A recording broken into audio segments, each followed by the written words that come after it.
नमस्कार दोस्तों, अनमोल साहित्य की दुनिया में आपका स्वागत है। आज हम बात करने जा रहे हैं बहुत ही फेमस किताब जिसका नाम है जीवन के अद्भुत रहस्य, जिसको गौर गोपाल दास जी ने लिखी है। गौर गोपाल दास जी को लगभग सभी लोग जानते होंगे, कई टीवी शोज में आते रहते हैं और बहुत ही फेमस भी हैं। तो इन्होंने इस किताब को 4 चैप्टर में डिवाइड किया है। पहला है व्यक्तिगत जीवन, जिसके बारे में वो बताते हैं कृतज्ञता के साथ आगे बढ़ना। हम बात करेंगे कृतज्ञता की। समस्याओं से निपटने के लिए हमें सकारात्मक सोच रखनी चाहिए। सोचें, क्या मैं जिस स्थिति में हूँ उसके बारे में कुछ सकारात्मक है। सकारात्मक होने का मतलब यह नहीं कि हम नकारात्मक होने को नज़रअंदाज करें। हमें सकारात्मक पर ध्यान केंद्रित करते हुए नकारात्मक परिस्थितियों से रचनात्मक रूप से निपटना चाहिए। कृतज्ञता जीवन की वह स्थिति है जो हमें सकारात्मकता को देखना सिखाती है। यह इस अनुभूति से आती है कि दुनिया में अच्छाई है, उसमें से कुछ अच्छी चीज़ें हमारे साथ हैं और वे अच्छी चीज़ें बाहरी वास्तविकता से आ रही हैं। चेतना की वह अवस्था हमें सकारात्मकता से जोड़ देती है, जहाँ तक कि मुश्किलों और दुखों के समय में भी हम आंतरिक शक्ति अनुभव कर सकते हैं। ऐसा तब होता है जब हम मित्रों और परिवारजनों के समर्थन के लिए कृतज्ञ होते हैं। विराम लीजिए। हमें अवश्य ही सीखना चाहिए कि अपना विराम बटन कैसे दबाएं और जिसके प्रति कृतज्ञ हैं उस पर चिंतन करें। यह कहना सही नहीं है कि हम इतने व्यस्त हैं कि कृतज्ञ भी नहीं हो सकते। अगर हम विराम नहीं लेते तो अपने जीवन के कितने सुंदर पलों को खो देंगे। कृतज्ञता का अभ्यास करने के रास्ते हैं उस अच्छाई को पहचाने जो हमारे लिए की गई है और आपका शुक्रिया कहें। कृतज्ञता केवल एक भावना ही नहीं, यह जीवन जीने का तरीका है जिसे सीखा जा सकता है और जिसका अभ्यास किया जा सकता है। हमें कृतज्ञता के अभ्यास के लिए समय की प्राथमिकता तय करनी चाहिए और इसके लिए कई रास्तों में से एक रास्ता है नियमित रूप से कृतज्ञता अभिलेख लिखा जाए। Gratitude log. तीसरा, चिंतन क्यों। जीवन में कुछ चीज़ें हमारे नियंत्रण से बाहर हैं। जब हम उस स्थिति में होते हैं तो हम पूरी तरह से हारा हुआ महसूस करते हैं, क्योंकि हम अपने सामर्थ्य के अनुसार सभी प्रयत्न कर चुके होते हैं, लेकिन वह व्यर्थ है। व्हाट्सएप के संस्थापक को ट्विटर और फेसबुक में आवेदन करने से नौकरी नहीं मिली।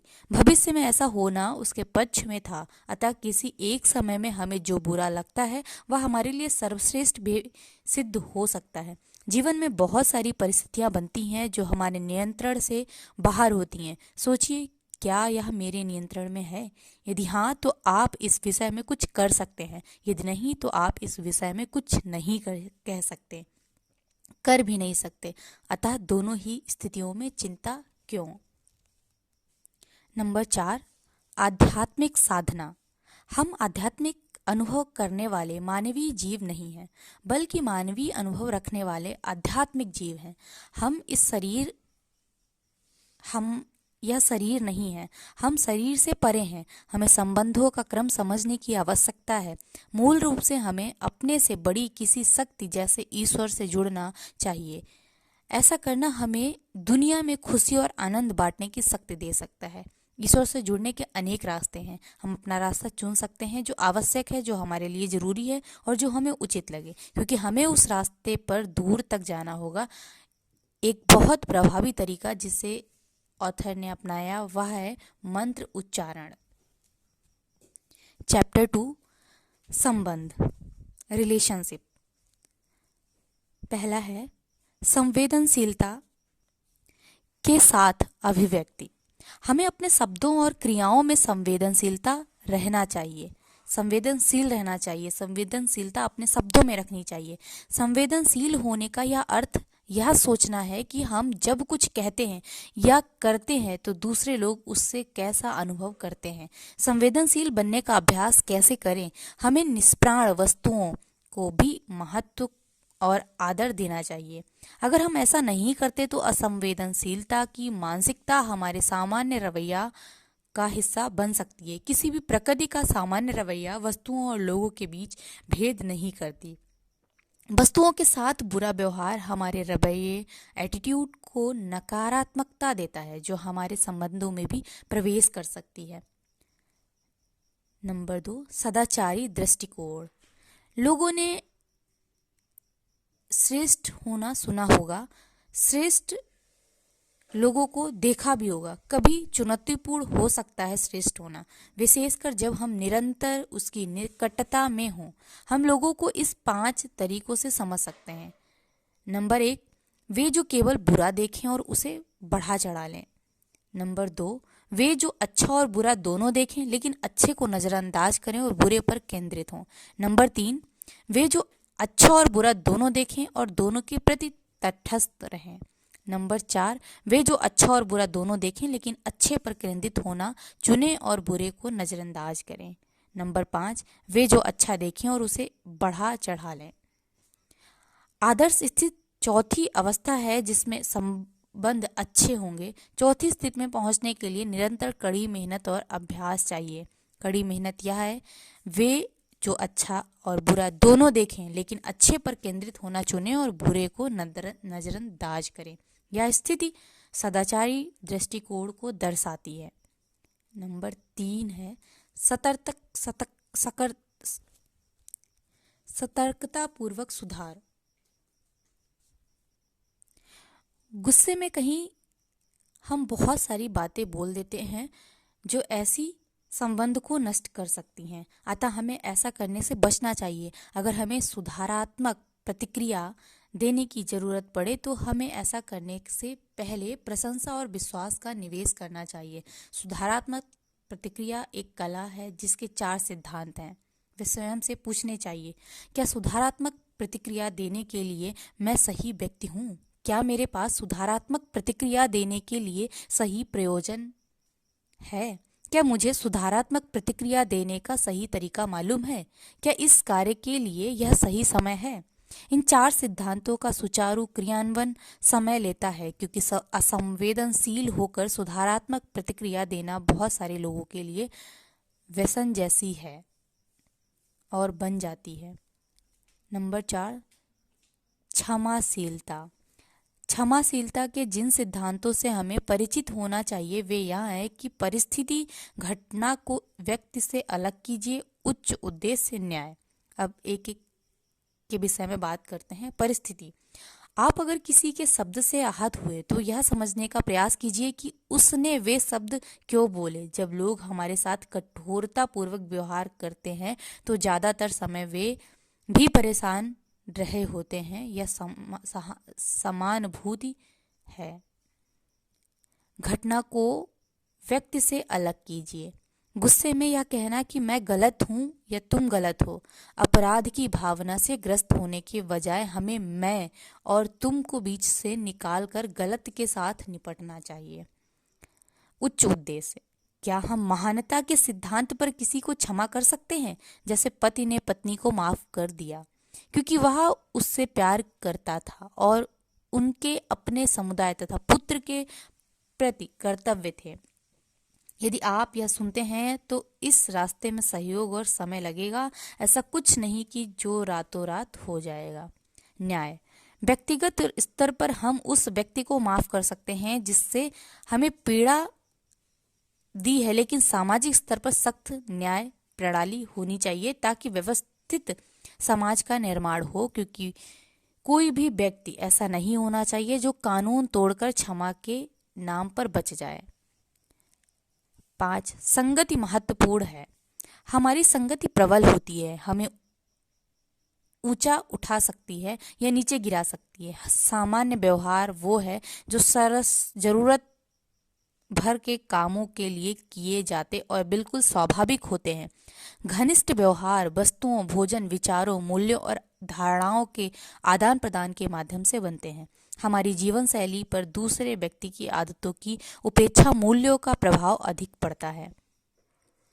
नंबर 4 अध्याय है कामकाजी जीवन, वर्क लाइफ। प्रतिस्पर्धा के चौराहे पर। अनुचित स्पर्धा के 2 कारण होते हैं। पहला, किसी से द्वेष रखना और दूसरा अनियंत्रित महत्वाकांक्षा। हम जीवन में उन लोगों से स्पर्धा करते हैं जिनकी कुशलता और दृष्टिकोण हमारे जैसा ही होता है। जब दूसरे व्यक्ति की कुशलता का हमारे जीवन पर कोई प्रभाव नहीं पड़ रहा होता, हम शायद ही कभी दबाव महसूस करते हो। स्पर्धा जीवन के प्रत्येक क्षेत्र में मिलती है, जैसे खेलों में, व्यापार में, राजनीति में और कार्यस्थल पर। उचित स्पर्धा, हेल्दी कंपटीशन स्वयं से ही कंप्लीट करना है, ना कि अन्य लोगों से। स्वयं को बेहतर संस्करण बनने के लिए वर्क प्लेस पर राजनीति हमेशा ही रहेगी। हमें इसको स्वच्छ तरीके से संभालना सीखना चाहिए और हमें स्वच्छ तरीके से बातों का प्रयोग करके प्रतिस्पर्धा भरे शब्दों का उपयोग करना चाहिए। आत्मखोज, सेल्फ डिस्कवरी, हमारे लिए क्या अर्थवान है और किस पर हम अपना समय लगाना चाहते हैं, जानने के लिए हमें खुद को समझना होगा। ऐसा अपने उद्देश्य को समझकर किया जा सकता है, जिसके लिए समर्पण और धैर्य होना चाहिए। अपने उद्देश्य को खोजना बहुत रोमांचक होता है, जैसे किसी उपहार को खोलना आनंद का अनुभव देता है। जीवन में उद्देश्य पहुंचना एक यात्रा है। उद्देश्य तक पहुंचना एक यात्रा है, कोई घटना नहीं। जापानियों के पास एक मॉडल है जिसे इकिगाई या जीने का कारण कहते हैं, जिसके बारे में हमने लास्ट वीडियो में चर्चा की है कि इकिगाई क्या है और जिस वजह से वो अपने जीवन को जीना पसंद करते हैं। इसे 4 विशिष्टताओं से बनाया गया है, जिसे हम समझने की ज़रूरत है। हम क्या पसंद करते हैं, हम किस कार्य में कुशल हैं, दुनिया को किस चीज़ की ज़रूरत है, हमें किस कार्य के लिए धन मिल सकता है। ये हमने पिछले वीडियो में भी बात की थी और गौर गोपाल दास भी अपनी इस किताब में इकिगाई की बात करते हैं, जिसमें वो आत्म खोज से रिलेटेड बात करते हैं, क्योंकि हम जब इन चीज़ों पे काम करेंगे तो हमें आत्म खोज, अपनी खोज के बारे में पता चलेगा। अगर हम उम्र में बड़े हो चुके हैं और हमने अब तक जीवन में अपने उद्देश्य का आकलन नहीं किया, तो हम इस सिद्धांत का अनुकरण कर सकते हैं, जो करना पड़ रहा है उसे पसंद करो और वह भी करो जो करना पसंद है। कार्यस्थल के आध्यात्म की व्याख्या। जब आध्यात्मिक दिमाग वाला व्यक्ति होने और दुनिया में सफल होने की बात आती है तो कई गलत फहमियां होती हैं। पहली यह कि आध्यात्म हमारी महत्वाकांक्षाओं और हासिल करने के उत्साह को मार डालता है। यह गलत है, क्योंकि आध्यात्मिकता केवल हमारे लक्ष्य को प्राप्त करने के उद्देश्य को बदल देता है। यह हमें ऐसा बनाता है कि हम बहुत बड़ी सफलता प्राप्त करना चाहेंगे ताकि हमारे पास दूसरों की सहायता करने के लिए संसाधन हो। गीता में श्री कृष्ण और अर्जुन की कथा इस विषय में बहुत कुछ समझाती है। दूसरों की मदद करने के लिए लड़ें और हासिल करें, लेकिन आंतरिक रूप से अपने निजी जीवन में संतुष्ट रहें। दूसरों के आध्यात्मिक लोगों अपने मूल्यों के कारण व्यापार के पीछे छूट जाते हैं। हम जितना चाहें उतना धन अर्जित कर सकते हैं और सेवा में उसका उपयोग कर सकते हैं, फिर भी हमें उसकी क्षमता के प्रति सतर्क रहना चाहिए, क्योंकि वह हमें हमारे उद्देश्य से भटका सकता है। सत्यनिष्ठा और चरित्र।